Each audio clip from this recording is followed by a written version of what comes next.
타이완인 백조미와 대만의 사위 최세은입니다.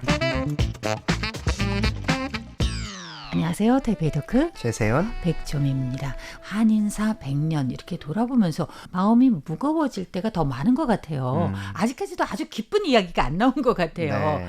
기쁜 이야기는 K-팝 나와야 나오나 한류가 나와야 나오나라는 그런 생각을 하게 되는데요. 네. 그 당시 이제 남아있는 분이 한 300여 명이 됐었었는데 지롱에는 못 갔잖아요. 네. 전쟁도 있고 이런저런 일이 너무 많이 그 환경이 너무너무 안 좋아가지고. 맞습니다. 근데 그분들의 언어는 어떠했는지도 참 궁금합니다. 왜냐하면 그렇죠. 어딜 가든 네. 언어가 너무 중요한데요. 네. 제가 왜 이 말씀을 또 이렇게 강조하고 싶냐면은 아주 오래전부터 얘기하는 게 뭐냐면은 미국에 있든 유럽에 있든 또는 동남아에 있든 지금까지도 우리가 화인, 화교 그러잖아요. 네. 화인 그러면은 현지 그 나라의 국적을 가지고 있는 사람을 화인이라고 해요. 네. 벌써 3대, 4대, 5대 또는 심지어 명나라 때 이미 내려간 사람들의 후손들 있잖아요. 예. 아직까지도 화어를 해요. 네, 네, 네. 그거 정말 대단한 거예요. 그렇죠. 현지 말도 잘하지만 화어를 합니다. 네. 물론 그 사람이 광동에서 쓰면 광동어를 하고 또는 복건성에서 가면은 복건성 말을 하고 즉 우리가 지금 타이완에서 하는 말을 하고 네. 어디에서 왔든 네. 거기에 있는 자기 고향 말을 하고 있어요. 그렇죠. 근데 왜 그 당시 네. 조선인이라고 불렸던 한국인은 왜 자기 나라 말을 많이 안 썼을까요? 자기 나라 말은 썼습니다. 그래요? 네. 하지만 로컬어를 안 썼죠. 대만 사람들과는 완전히 구별돼서 살았어요. 근데 그게 이제 좀 재미난 것은 근데 먹고 살려면은 거기에 있는 언어 써야 되지 않을까요? 네. 그 부분이 좀 흥미로운데요. 네. 사실 이제 한 300여 분이 지롱에서 살면서 생활하셨던 것들이 있다고 제가 말씀을 드렸죠. 이 부분을 다큐멘터리로 찍은 것이 있어요. 어떤 분이 한국에서 찍으셨나요? 아니면은 타이완에? 대만에서 찍었죠. 아, 네. 예, 타이완의 대만에- 한인이요? 예, 아니요. 대만 분께서 찍었습니다. 근데 정말요? 대만 분이시지만 사실은 대만적인 아이덴티티를 가진 한국인이라고 말씀을 드려야 되는 것이 놀랍게도 임두욱 씨의 아드님께서 지난번에 영화의 말씀하신 그 주인공입니다. 한인회 제2대 회장님 말씀하시는 건가요? 과거 한인회죠. 네, 그 네, 실용성 지금의 있으신 한인회랑은 분. 좀 완전 다르고요. 다르죠. 네, 완전 다르죠. 다르고요. 찌렁에 네. 있던. 네. 네. 이제 그분이 거기서 주인공으로 나오시는데 왜냐하면 그분이 그 지역의 이제 도시 재생 사업을 담당하시는 분이세요. 왜냐하면 거기서 태어나셨어요. 그러면은 한국말로 한다면은 해외 2세 맞습니다. 뭐 이렇게 네, 우리가 동포 2세라는 네네네, 이제 학술적인 동포 2세. 언어를 쓰는데요. 네.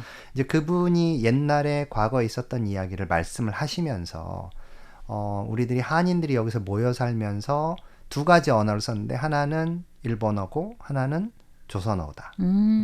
로컬 사람들하고 대화를 할 때는 대부분 일본어로 대답을 하고 그리고 자기들끼리는 이제 조선어를 했다. 그런데 자기는 2세대로서 지역에 있는 사람들과 연결을 하고 또 넓게 나가서 교육을 받고 살아야 되니까 자기는 대만어를 할 수 있게 돼서 통역으로서의 역할을 했다는 이야기를 하셨어요. 그러니까 부모의 통역도 되고 그렇죠. 나가서도 뭐 나중에 통역 일을 할 수 있겠네요. 이분들은 굉장히 중요한 다음 세대의 밑거름이 되는 분들이니까요. 근데 이제 이런 부분에서 중요한 것 중에 하나가 물론 말씀하신 것처럼 언어가 되게 중요한데 언어를 지금 계속해서 가르치지 않으면 2세대가 조선어를 잃어버릴 위기에 처한 거잖아요. 그렇죠.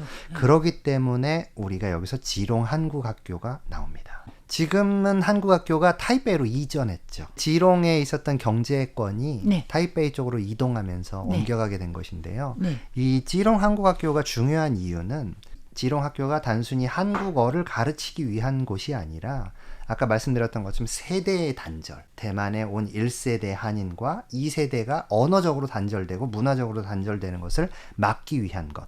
그리고 두 번째는 이제 대한민국이 건설되었으니 너희들도 국민이다. 재외 국민이다. 즉 재국민화의 공간이 되는 것이죠. 그런데 그 당시 그러면은 네. 1948년도에 다 헌법이 생겼잖아요. 네. 이미 분단이 되긴 네. 했지만 그렇지만 그때 이미 타이완에 있는 한인 또는 기타 해외에 있는 한인 동포에게도 네. 우리 국적 뭐 이런 거 네. 호적 등록 이런 게 있었었나요? 그런 부분들도 좀 연구를 해야 돼요. 그러니까 이분들이 국적을 언제 받기 시작했고 언제 인정이 되었는지는 이건 굉장히 법률학적인 부분이기 때문에 네. 사회학자들하고 이야기를 해야 될 것 같고요. 제가 궁금한 부분 중에 하나는 이 사람들이 재국민화가 되는 과정은 어땠고 그걸 받아들이는 과정은 어떤 방식이었고 또 어떻게 재국민화를 하는 문화가 형성되었는가인데 1953년에 이승만 대통령이 이제 정말로 대한민국의 대통령 자격으로 우방국인 대만에 오지 않았습니까? 네. 이때 학교를 방문을 했는데요. 학교에 있는 학생들이 놀랍게도 일본어로 말을 하는 거예요. 그러니까 한국인 학생인데 네. 조선말을 안 하고 조선어도 하지만 네. 일본어가 더 주로는 일본어로. 익숙한 거죠. 그러니까 아. 예, 빨리 와. 대통령 할아버지 오셨어. 하얗고. 이렇게 하얗고 싫어. 이렇게 말을 했다는 거예요. 네. 그 아이고, 대통령 뭐 할아버지가 진짜 충격이겠네요. 그걸 보고 너무 깜짝 놀라신 네. 거예요. 왜냐하면 이승만 이 대통령은 아시다시피 약간 미국 쪽에 더 집중되고 일본하고의 관계는 그렇게 좋지는 않았지요. 네. 그래서 그것 때문에 굉장히 큰 질책을 했다는 이야기가 있어요.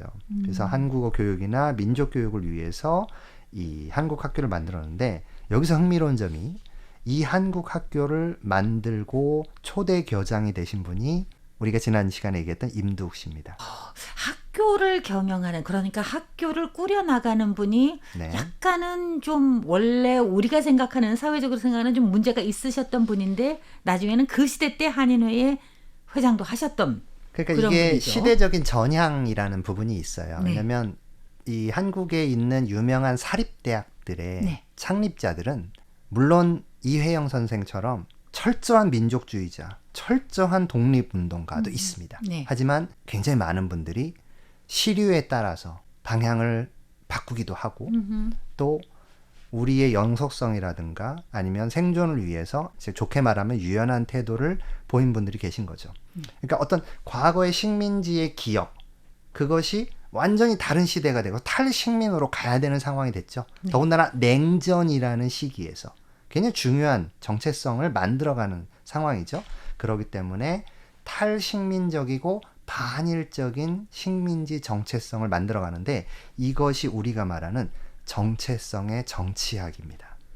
정체성의 정치가 이거는 뭐 전 세계적으로 다 똑같지 않나요? 맞습니다. 그런 게 있는 거는 네, 맞습니다. 이 정체성의 정치학이라는 것은 마이너리티 그룹, 즉 소수자 그룹이 자신들의 생존 혹은 자신들의 정체성을 확보하고 이 주변으로부터 받는 피해나 억압으로부터 스스로를 보호하기 위한 일종의 문화적인 장치입니다.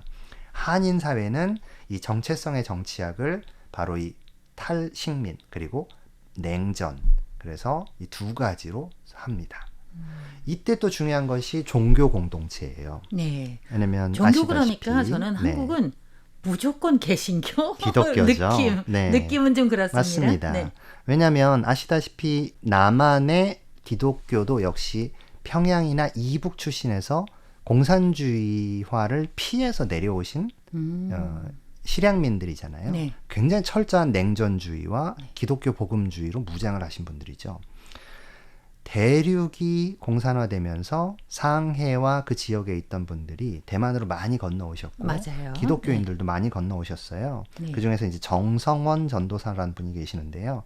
이분의 생애 자체가 그냥 동아시아 냉전이에요. 이분은 평양에서 태어나셨고 기독교 학교를 졸업하셨는데 남편을 따라서 상하이에서 사업을 했습니다. 아들은 중국 공산당의 고위 간부가 되었다고 해요. 남편은 그 부분에서 이제 돌아가셨고요. 그래서 이걸 피해서 이제 대만으로 건너오셨는데 이분이 대만으로 건너오셔서 하신 일이 일단 제일 먼저 사람들의 생활을 안정시키는 것 그리고 심리적인 돌봄을 하는 것 이제 기독교적인 네. 헌신이고 사랑이죠. 그리고 두 번째는 창씨 개명을 해서 한국식 이름으로 다시 바꾸는 거예요. 일본화되었던 이름을 당신은 한국 사람인데 네. 한국 이름으로 해라. 그리고 한국어를 사용하자. 이래서 한국 교육과 이 공동체의 한국적 문화의 정체성을 다시 한번 회복하는 계기가 됩니다. 그래서 이분은 말 그대로 종교를 통해서 이 피식민의 경험, 이산의 아픔을 새롭게 출발하자. 그것을 기독교적 정신으로 묶어내신 분이에요.